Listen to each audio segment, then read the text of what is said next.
समुद्र का जल स्तर ऊपर चढ़ने की शुरुआत हो चुकी है। अब तो ऊपर एक ढांचे का निर्माण है जिस वजह से वो हिस्सा जो है वो सागर से ऊपर ही नजर आता है, लेकिन जो शिवलिंग है वो पूरी तरीके से जलमग्न यहां पर हो जाता है।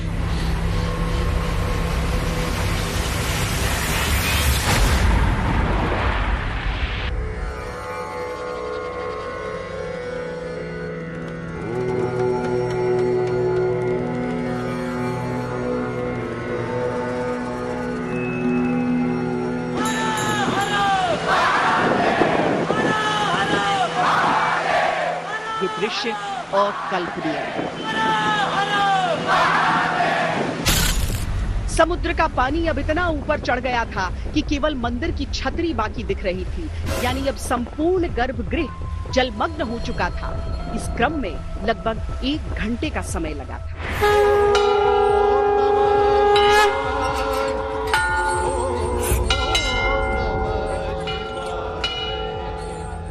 अद्भुत है लीला गुजरात के समुद्र में विराजे स्तंभेश्वर महादेव की। न किसी भक्त के भाव से, न किसी पुजारी के निवेदन पर और न ही किसी के मन से यहाँ महादेव के दर्शन होते हैं तो महादेव के ही आदेश पर।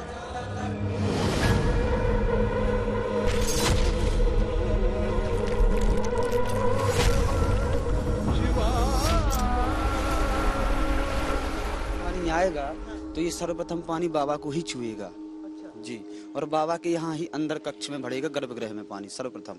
फिर उसके उपरांत जो है ये पानी जो है फिर धीरे धीरे बढ़ने लगता है और बढ़ते बढ़ते जो है फिर इस क्रम से पूरे कुंड में भरता है, फिर धीरे धीरे जो है परिक्रमा मार्ग में भरने लगता है। समुद्र देवता बोले कि हम उनका अभिषेक करेंगे, सो कोई करे न करे। पहले क्योंकि गुप्त तीर्थ इसलिए पड़ा कि कोई जानता नहीं था, तो इसलिए गुप्त तीर्थ इसका नाम था। अब गुप्त तीर्थ से आज भी वही गुप्त तीर्थ के नाम से चल रहा है।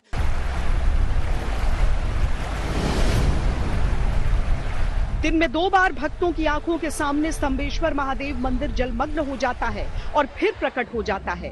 ये सिलसिला सैकड़ों वर्षों से चल रहा है।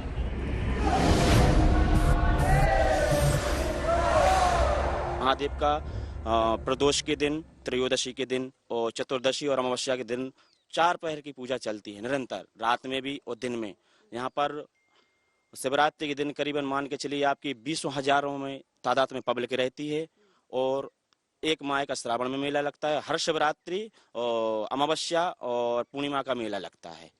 किसी प्रकार का रोग हो, दोष हो, अगर कहते हैं कि मृत शैया भी अगर मानव शरीर पड़ा हुआ है और हम महादेव का पूजन अर्चना और महामृत्युंजय का पाठ इत्यादि हवन का जाप करते हैं तो उससे भी हमें मुक्ति मिलती है।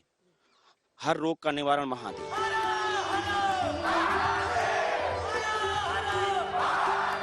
आप उनका पूजन अर्चना करेंगे तो दूर दूर से लोग आते हैं, उनकी मन्नतें, जिसके पास संतान नहीं है, जिसके पास धन नहीं है, दौलत नहीं है, भाईचारा नहीं है, जो यहाँ पर वो इच्छा करते हैं, मांगते हैं, महादेव उनकी इच्छा पूरी करते हैं।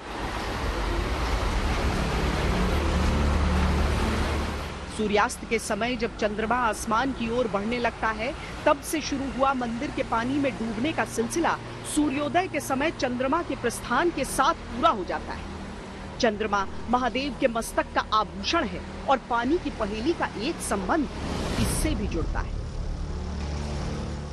चंद्रमा की आकर्षण शक्ति के कारण ही समुद्र में ज्वार भाटा आता है। जब लहरें चढ़ती हैं तो उसे ज्वार और जब उतरती हैं तो उसे भाटा कहा जाता है।